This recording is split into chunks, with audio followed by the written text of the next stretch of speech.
On this vote, the yeas are 215, the nays are 214, with one answering present. The bill is passed. After days of intense negotiations, the U.S. House of Representatives passes President Trump's massive budget package. So what happens next? Hi, everyone. I'm Sean Cade, sitting in for Anand Naidu, and you're watching The Heat.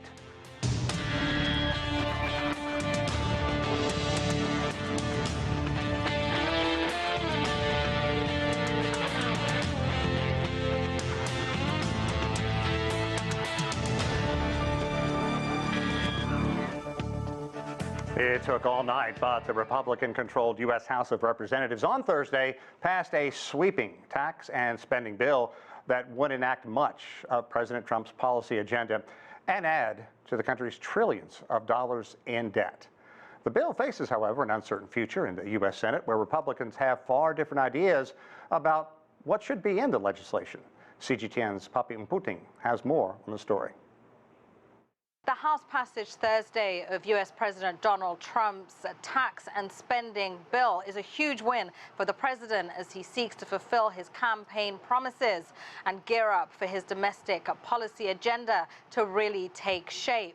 It was a marathon in terms of getting the bill to the floor, and it was an all-night session before the vote finally took place, passing by a razor-thin margin of 215 to 214.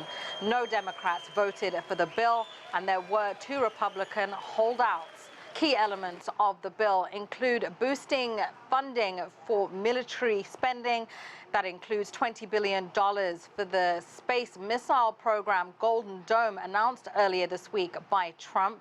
It will also pour billions of dollars into the administration's immigration crackdown, including beefing up detention centers and the border wall.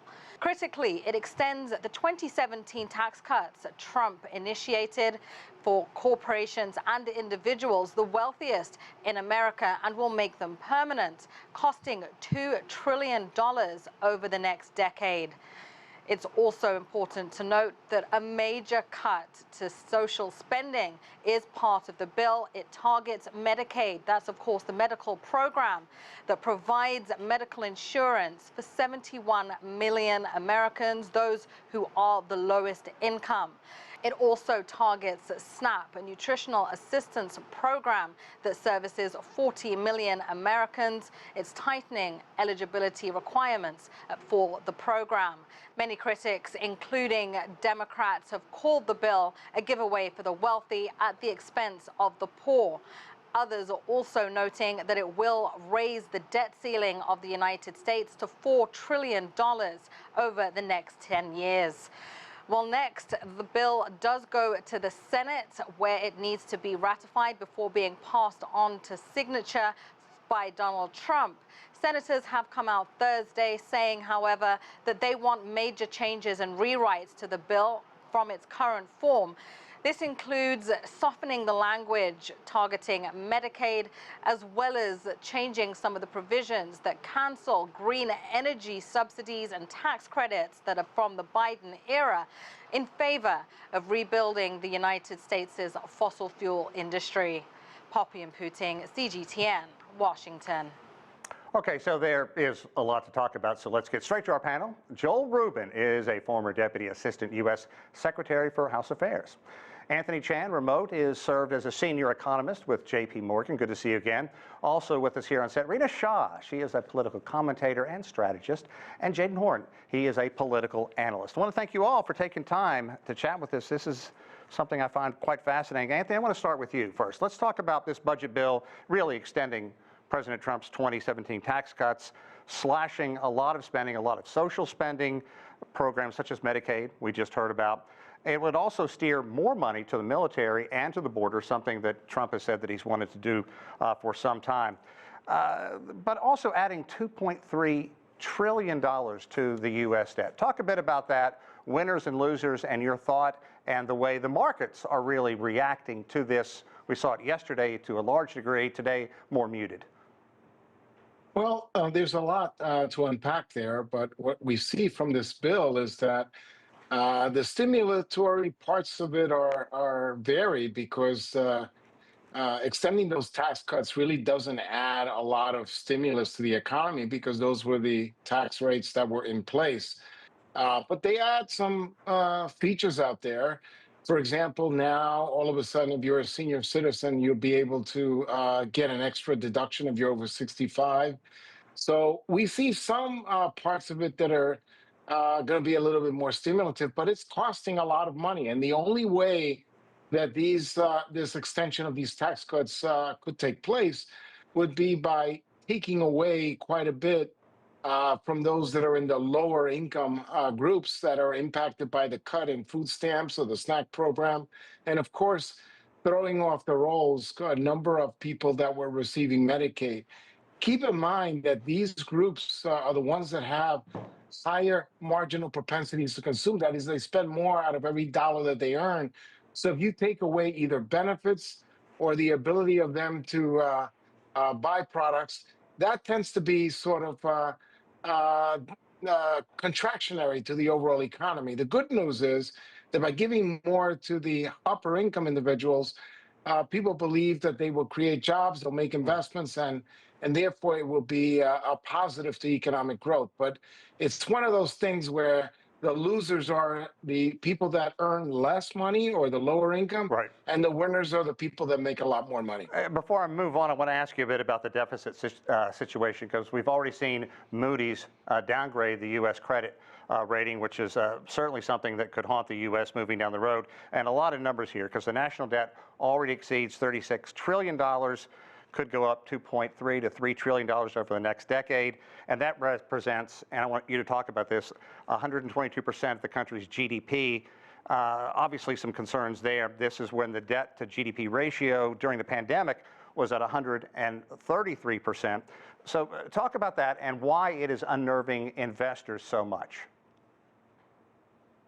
Well, what you see there is that the investors are worried because all this extra debt is going to have to be sold, and that means interest rates could be a little bit higher. I wrote a Substack article on this topic, and one of the things that I found was that the term premium is rising, and that means that in order to lend money for longer periods of time because of all this uncertainty and the concern that we continue to borrow more, you're demanding a higher rate, and that is going to hurt, again, a lot of the people that borrow money. If you borrow money from a credit card, if you get a car loan, if you go ahead and buy a house and get a mortgage, those rates are going up. So what you're seeing is that even if the Federal Reserve decided to cut interest rates, if people are worried about rising deficits, long-term yields don't necessarily go down by as much, or may very well even increase. And that is the so-called bond vigilantes coming to the forefront and rebelling because of all this increase in debt. And the debt just continues to grow, even with this package, despite all the cuts that were made. You could not avoid increasing that national debt over the next 10 years. And people also know that these are estimates, and the reality is that the debt probably will go up even more than these projections are going to be. And keep in mind, Sean, that when these projections are made, they're made based on the cuts that were put into the package in the House. When it goes to the Senate, there's going to be a lot more wrangling, and chances are that the cuts that were proposed by the House might not even go through, and therefore the debt will be even higher. Okay, Jadan, I want you to pick up on this, because if there was any doubt, this once again shows that the GOP is Trump's party. This is something that he wanted to push through. Before we talk about the GOP working on this for 2 months, especially over the last 48 hours, I want you to hear what House Democrat leader Hakeem Jeffries had to say about this measure. The Republicans are trying to jam this big, ugly bill down the throats of the American people, which will take away health care and hurt veterans, hurt children, hurt seniors, hurt people with disabilities, result in hospitals closing, nursing homes shutting down.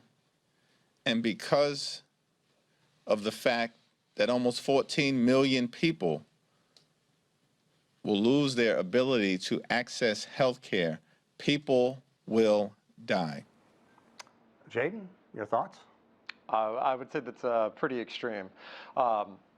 As a New Yorker, Minority Leader Jeffries, he benefits from this bill with the increase in the SALT deduction and essentially bringing it back, resurrecting something that Trump 1.0 had gotten rid of, and now Trump 2.0 is returning that in order to shore up moderate and suburban Republicans in high tax states like New York, California, and New Jersey.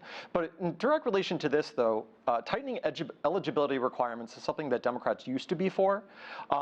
If it removes individuals that would otherwise qualify, then perhaps they don't actually qualify. They could instead get health care from a workplace or purchase it on the market. So, we really have to ask ourselves, is creating or tightening a standard harming people, or is it ensuring that on one side, this administration, which is obviously not afraid to spend money, is also long-term wise on entitlements, trying to at least make them more fiscally sound for very long term, which is what Medicaid, Social Security, all of those are supposedly supposed to exist for. Long term, long term, not this next fiscal or even decade. Okay, Joel is almost ready to pop out of his seat. Before you respond, however, we heard from the Democratic leadership. I want you to hear what Mike Johnson had to say after this measure was approved.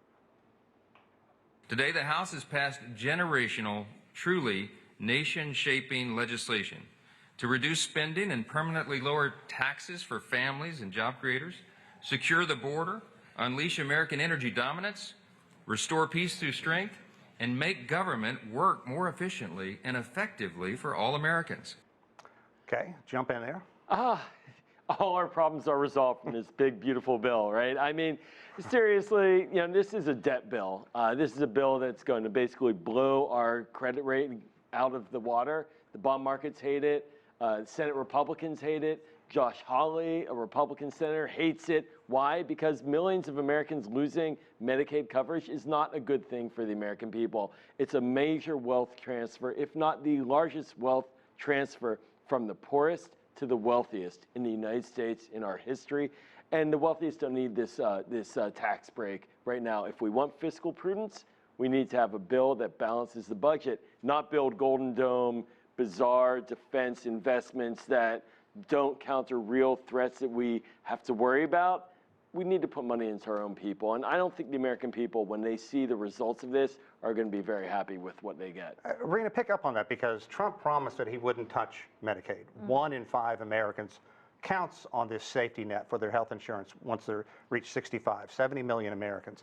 And now that it is going to be affected, how is this going to affect Republican candidates as we move close to the upcoming, I hate to say it, the 2026 races? Oh, goodness, we're already there, aren't we? We are there. In that talk zone where we start to say this is what's going to impact the midterms, I wouldn't be so sure that we need to focus on this moment in the way in which we're generally focused on it on. Really? Because there's one thing here. Yes, millions of Medicare beneficiaries get impacted the minute that Medicaid gets gutted. But it hasn't happened yet. When this reconciliation bill makes its way to the Senate, it's getting gutted as well. And we know that there are Republican senators there that do not want to see some of this make its way into law. And so I'll tell you, we're in the middle of political reindeer games. And look at how that vote came down last night. And the key phrase here, not to sound too reductive, but I think you both gentlemen agree with me, there's a lot of talk with all the communication going on, the lack thereof, from Democrats regarding former President Biden's health and his cognitive state, and unfortunately his now cancer diagnosis, which is very advanced. There is also talk of the Democrats that were missing. 2 of them died in office and couldn't be there for that vote last night. I think the signals a greater problem in our politics is that we are having people not move on from public service at the highest level of office, and they are not equipped to serve us. They don't understand these problems, and they're not only not showing up to vote, they are not talking to the American public about what is fact and what is fiction. So in the moment of this bill happening, all that got patched up last night, we need to be real and talk about that a lot of it's not going to be reality when the Senate passes it. At that point, then we got to start with the Oval Office, because we have somebody who's nearly 80 years old, and most of what he says is false. Well, And we so agree with that. I think we have, but you're right. Look, we lost 2 members of Congress. Jerry Connolly, a wonderful member, passed a few days ago. Right. I'm not sure the vote would have been tied, though. I bet they would have, twisted some arms to get that one more vote. And everybody loves to talk term limits except for the people who are in office. Jaden, but I want to get you to go back one more time and talk about this measure because this is something that the GOP is going to have to run on, and they're going to have to answer to older Americans why they're doing this. What would you tell them at this point? Well, I think one of the calculus, and I would argue that the Republican Party is going through a bit of a metamorphosis. We know that the only constituency group that supports Donald Trump and Republicans less now than in 2016 are older Americans, 65 and older. What I think this is signaling is the Donald Trump Republican Party is looking at these long-term social safety net programs and realizing that young people like myself and younger, are completely disillusioned with them. They know they will never exist in the form in which they were promised for the people that currently receive them, let alone the people in a decade or so. And so these voters, they are, while they're high propensity, they're likely to turn out. Will they, in fact, lose eligibility as seniors? No. So will they be impacted? No. So the counter messaging on that is simply that group will be fear-monged, sure, but they won't be impacted.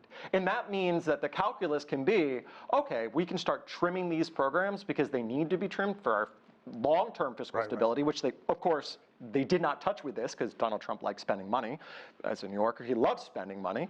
And, like that his party doesn't like spending money. But under Donald Trump, they like spending money. That being said, they know and they understand that dealing with older Americans is all about messaging, and Democrats have no messaging right now. So really, all they need to do is control the narrative. And they could just say, in your point, I'm 80 years old, I'm able to still work hard and do stuff. I know older Americans, they want to be active. They want to make sure they're able to contribute. They don't want to be told that they can't do stuff. I mean, I can already see where the different various messaging strains are going to go, that Republicans are going to be able to just basically run with this issue. And at least once a week, my son says to me, "Thanks, Boomer," when he talks about where he's going down the road. Anthony, I want to get to you, though. Let's talk about tariffs. Earlier this week, we heard President Trump basically tell Walmart, you need to eat the added cost to tariffs. Don't pass it on to consumers. And when Walmart came out and said, we're not going to do that, Trump tore into them. Talk about tariffs, what it's doing to this country, and especially where everybody is buying items, and everybody is going to be affected. How do they rationalize, when I say they, GOP moving forward on this and saying that it is not a tax hike? Well, Sean, it's sort of a bit of a contradiction because for a long time, the president was saying that you don't have to worry about tariffs because the country exporting the products pays the tariff.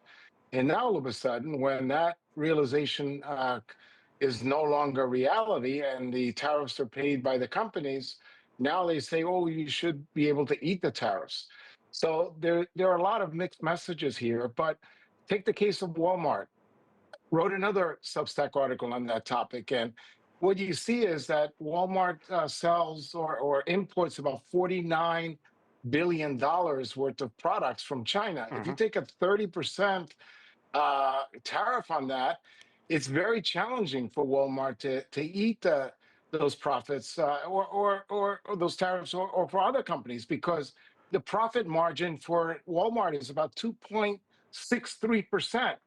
So if you are basically only making 2.63 cents out of every dollar, how can you absorb 30 cents on that? And that's the same thing for the automobile companies that have tariffs of 25%. The margins are just too small. Or even wider, Sean, if you look at the S&P 500, the largest 500 companies in the United States, the profit margins on the S&P 500 is in the low double digits, somewhere in the 11 to 12% range. So you get a tariff that is in excess of that, or even 10%, very, very challenging for them to absorb it. Or even the supermarkets. Supermarkets have profit margins of 1 to I couldn't 1.5%. So disagree again, more. I they couldn't cannot be disagree more. absorbed. Hang on a bit. Okay, Yeah, Rina that's here wrong. obviously takes issue with Yeah, what you're saying. I grew up in a place where Walmart was the only grocer, department store, and really provided for the people in these rural areas. West And they're Virginia. able to keep West Virginia, where I'm born and raised, and you have connections to as well. This is the thing about West Virginians and rural communities who have to shop at Walmart. We see those low prices because the government has a hand in that. So to say that these corporations can't deal with those costs is just flat wrong, and I think offensive to the taxpayer, because when I go here, even in Northern Virginia, to shop between certain grocery stores, and then I go to Walmart, I get the lowest prices at Walmart, and there's a reason for that. So Walmart should be, and look, I'm going to take Trump's back on this one, and I can't believe I'm doing that, but he's right to put pressure on them. They should be able to absorb those costs. Yeah, but it's not a Walmart huge margin. I'm not going to disagree with you on Walmart, but Walmart is not the entire American economy, and What Walmart about the may rural be able to Americans, handle it. Joel? They're not here. Across the board, inflation is going to hit everybody. Fair. And across the board, the supply chain is going to get impacted. And it's going to disproportionately damage smaller and medium-sized businesses. And that's the big concern. And Jaden, unless I'm wrong, this is Trump, a tacit admission that it is a tax hike. That's right. I mean, I would say that it is definitely something that he believes is going to impact people negatively.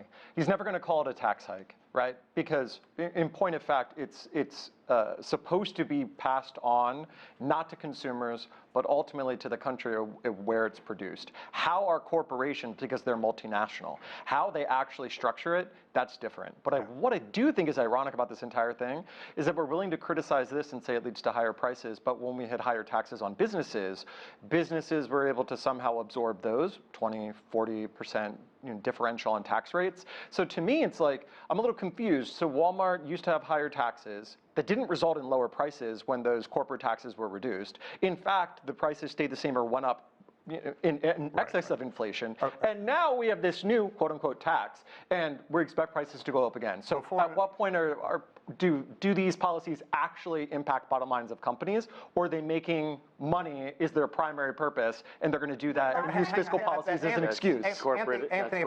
Anthony, if I can turn to you for 1 second, because as I understand it, in Trump 1.0, giving these tax cuts to big corporations was supposed to be able to funnel the money down. I don't want to use trickle down, but I'm going to use trickle down. And it didn't happen back in the 1980s, and it didn't happen this time. They reinvested it, and they got richer. Am I wrong? No, I don't. I'm not defending Walmart. I'm just simply talking about what the margins are. And by the way, Walmart has higher profit margins than Target, so and higher than a supermarket. Okay. So yes, I would love to see them absorb it, but I can assure you that Kroger's, Target, or even Walmart do not have 30% profit margins. Yeah. So Okay. if you have a 30% tariff on these companies, it will really cut. Now, you might say that they have an obligation to help the consumer and maybe even not make a profit. That's fine. But don't say that these companies have 30% profit margins, because that's simply false. Yeah. I want to move on now. Let's talk about the Qatari airliner. I want to start first with you, Joel. President Trump accepting this and just bristling when any journalist asks him, is this proper? Is this a bribe? And he also lost Tucker Carlson. And for an international audience, losing Tucker Carlson is like losing the Alamo. It's a big one. Look, methinks that he's a little defensive on this one because he knows it's the wrong thing to do. Not only is it the wrong thing to do in that it's against the American Constitution to take a bribe from a foreign government, it exceeds the gift rule of $50 by a few hundred million. It's also going to cost the American taxpayer about $1 billion to refurbish in order to ensure that it's not a Trojan horse, that there's no listening devices in it. It's just for his ego.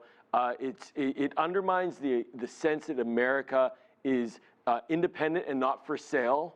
And so now when he's flying around the world, people are going to say, oh, look at that Qatari plane up in the sky. Oh, that happens to be carrying Donald Trump. I disagree. I don't think anybody's saying Qatari plane up in the sky. And I also think, I'm not sure Of course where you're they will. Who's saying that, Joel? Come on now. Where? Everybody in Washington, D.C. Even yesterday, the South African president made a joke yesterday about, I wish I had a plane to give you. Nobody looks at a plane and says that's a every Qatari leader plane. in the world now thinks they have a chance to make a play for Trump through bribes. I don't disagree with that.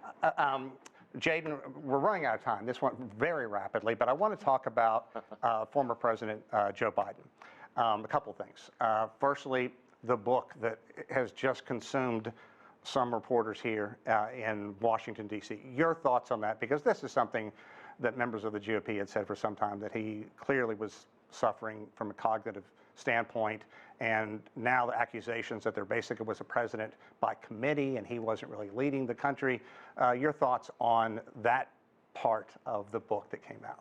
Well, I mean, we would normally say this is inside baseball, inside Beltway, but the American people saw the cognitive decline of Joe Biden. I'll say that 3 times fast. And It's hard to hear that words. You know, when the party finally got around to, you know, throwing them by the wayside, the American people had already done that, right? Like at one point they were saying it could be a blowout of 400, 450 electoral votes against Joe Biden at one point with polling. So, you know, just very quickly, the American people already saw that, but this is a storied American thing. We've had this from Woodrow Wilson to FDR to Ronald Reagan, and we're going to continue to have it. The coterie that surrounds the president protects them, and you know, there is a vested interest of our government in not showing weakness, regardless of who is in power. Joel, I want to get to you in a second, but Rina, I'd like you to weigh in on this, because it's, I think to a lot of people, it's been painful to talk about because so many people saw it, and then right as this came out and everyone's talking about it, we find out he has an advanced and aggressive form of prostate cancer that has spread to his bones, so it's almost like piling on at this point. What can be said about it? I mean, what's the question here, right? That's all I'm asking is that should we sit here and talk about the decline of a man who we know was already in decline when he was sitting in the Oval Office? It was very clear to me that it was family around him making major decisions. I think it's very sad to see an incredible statesman like Joe Biden go out like this.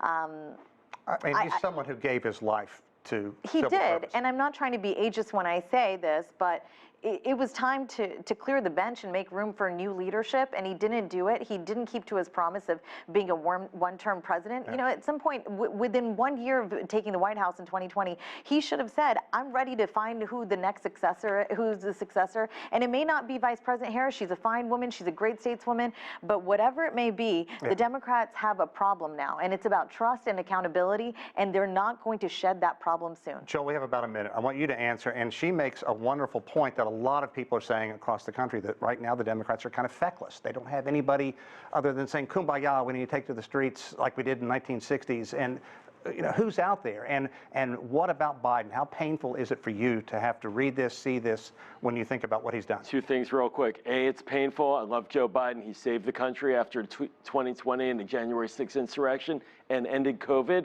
And we have tons of stars. Cory Booker, 25 hours speaking on the Senate floor, roused the country, multiple governors. So I agree with Rina. It's going to be a tough moment. Got to get some credibility, but we got a lot of stars coming up. Okay, Anthony, Jadan, Joel, Rita, thank you so much for this wonderful discussion. 30 minutes goes by way too quickly, but that does it for this edition of The Heat. I'm Sean Caleb's here in Washington, D.C. I want to thank you all for watching.